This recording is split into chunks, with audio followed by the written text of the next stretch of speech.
ने आरो को रंग सो है आगे वो हाथ पे लगाओ नहीं पकड़ो ना तो हाथ पे लग जाओ पर वो ने दोनों बरसात से धूप से बंद करो वो उसी की उसी रही।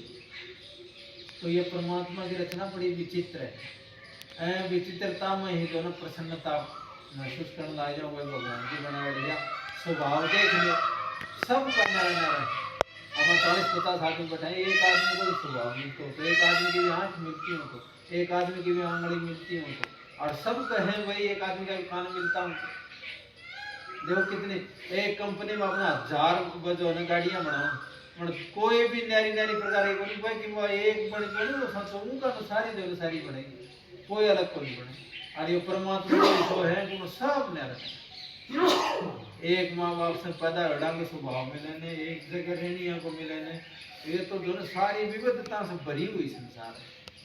तो परमात्मा ने खूब सब जगह महसूस करो और खूब उनको नाम लो खूब आनंद आओ। बोलो सदगुरुदेव भगवान की, बोलो विष्णु भगवान की।